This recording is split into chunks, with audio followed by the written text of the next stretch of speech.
नमस्कार। आज हम एक बहुत ही गंभीर और दुखद विषय पर बात करने वाले हैं।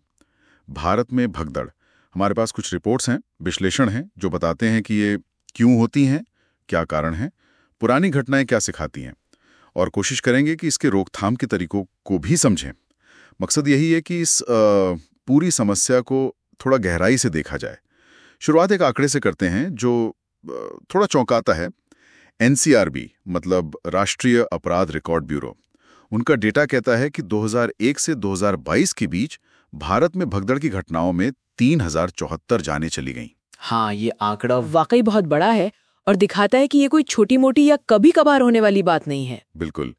तो जरा ये समझते हैं कि ये भगदड़ आखिर होती क्या है, मतलब तकनीकी रूप से। देखिए, भगदड़ असल में किसी भीड़ वाली सार्वजनिक जगह पर लोगों का अचानक बेकाबू होकर एक तरफ भागना है। ये अक्सर किसी घबराहट, डर या फिर किसी अफवाह की वजह से होता है। अच्छा। और ये समझना जरूरी है कि ये कोई प्राकृतिक आपदा नहीं है। ये ज्यादातर मानवीय चूक या फिर जो व्यवस्था है उसके फेल होने का नतीजा होती है। और एक दिलचस्प बात जो आपने शुरू में बताई भी कि भारत में करीब 79% मतलब लगभग 80% भगदड़ धार्मिक आयोजनों के दौरान होती हैं। हाँ, ये आंकड़ा अहम है। लेकिन जैसा आपने कहा, ये सिर्फ धार्मिक जगहों तक ही सीमित नहीं है। अगर हम कुछ बड़ी घटनाओं को याद करें तो अलग अलग तरह के पैटर्न दिखते हैं। जैसे प्रयागराज कुंभ मेला, फरवरी 2013। वहां रेलवे स्टेशन पर प्लेटफॉर्म बदलने को लेकर भगदड़ हुई, 36 जाने गईं। ये भीड़ और इंफ्रास्ट्रक्चर दोनों का मिला-जुला मामला लगता है। बिल्कुल। और फिर रतनगढ़ मध्य प्रदेश का मामला, अक्टूबर 2013 में नवरात्रि उत्सव था, पुल की रेलिंग टूट गई, 115 लोगों की मौत। ये तो सीधे सीधे ढांचागत कमी थी। सही कहा। और अफवाहें, उनका कितना बड़ा रोल होता है? बहुत बड़ा। जोधपुर का चामुंडा मंदिर याद कीजिए, सितंबर 2008। वहां सिर्फ एक अफवाह फैली कि भीड़ बढ़ गई है, शायद बम है, और भगदड़ में करीब 250 लोग मारे गए। बाप रे। हाँ, और हाल का हाथरस मामला जुलाई 2024 का, सत्संग में 121 मौतें।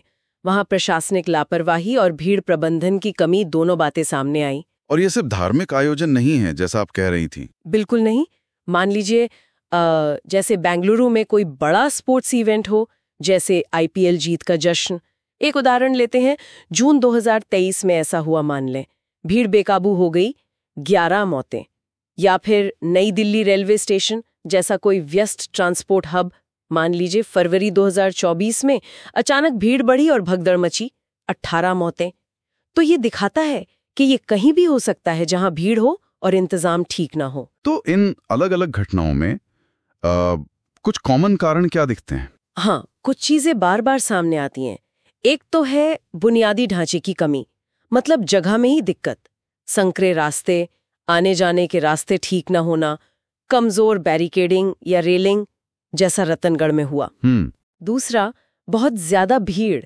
एक लिमिट होती है, जब एक स्क्वायर मीटर में 4-5 लोगों से ज्यादा हो जाए तो स्थिति विस्फोटक हो जाती है। जरा सी कोई घटना और भगदड़ शुरू। मतलब सिर्फ जगह का छोटा होना या लोगों का ज्यादा होना ही काफी है? हाँ, ये एक बड़ा फैक्टर है। और इसके साथ जुड़ता है खराब भीड़ प्रबंधन। कई बार कोई तयशुदा प्लान, मतलब एसओपीज होते ही नहीं, या होते हैं तो बस कागज पर, उनका पालन नहीं होता। अच्छा। पुलिस बल कम होता है, या जो होते हैं वो ट्रेंड नहीं होते कि इतनी बड़ी भीड़ को कैसे संभालना है। सही बात है। फिर अफवाहें और गलत जानकारी, ये तो जैसे आग में घी का काम करती हैं। जैसे जोधपुर या नैना देवी में हुआ था, जहां भूस्खलन के अफवाह फैली थी। और इन सब के ऊपर कई बार प्रशासनिक विफलताएं भी होती हैं, अधिकारियों की लापरवाही, जैसे हाथरस में हुआ, बिना जगह का ठीक से मुआयना किए अंदाजे से परमिशन दे दी गई।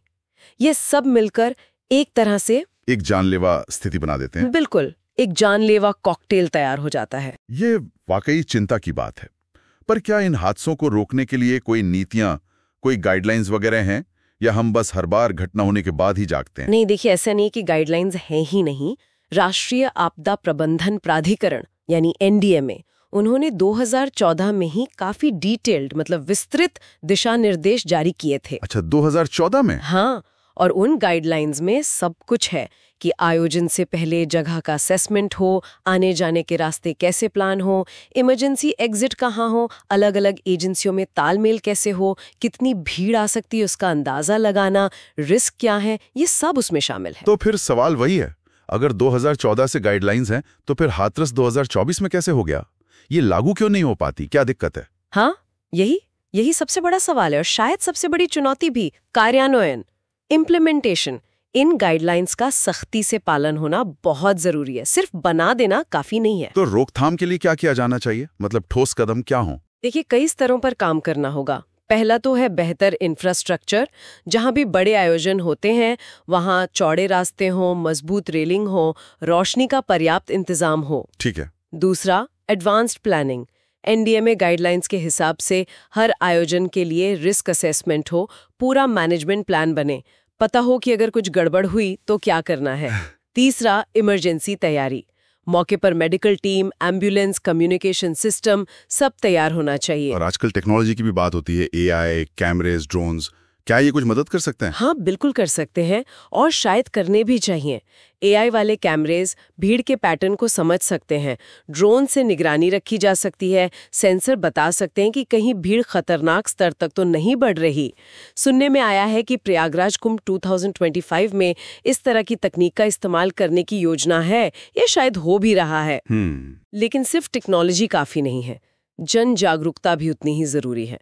लोगों को बताना कि भीड़ में कैसे सुरक्षित रहें, अफवाहों पर ध्यान न दें, पैनिक न करें। यानी ये एक मल्टी प्रोंग्ड अप्रोच होनी चाहिए, कई मोर्चों पर एक साथ काम। निश्चित रूप से। देखिए, ये भगदड़ जो है ये रोकी जा सकने वाली त्रासदियां हैं। ये कोई होनी नहीं है कि होके रहेगी। इसके लिए चाहिए बेहतर योजना, उसका सही कार्यान्वयन और सबसे जरूरी जवाबदेही। अगर कहीं चूक होती है तो जिम्मेदारी तय होनी चाहिए।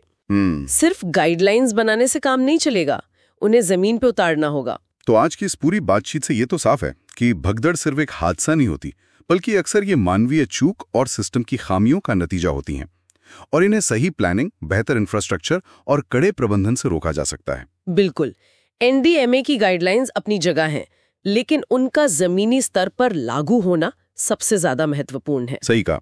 और जाते जाते एक सवाल शायद हम सबके सोचने के लिए छोड़ सकते हैं जी। कि इन घटनाओं में भीड़ के मनोविज्ञान, मतलब क्राउड साइकोलॉजी, और व्यक्ति की अपनी जिम्मेदारी की क्या भूमिका है। क्या सिर्फ बेहतर प्लानिंग और टेक्नोलॉजी ही काफी है, या हमें इस बात पर भी गौर करने की जरूरत है कि भीड़ में हमारा व्यवहार कैसे बदलता है और उस सामूहिक व्यवहार को कैसे मैनेज किया जाए, कैसे सकारात्मक दिशा दी जाए। ये भी एक अहम पहलू है शायद।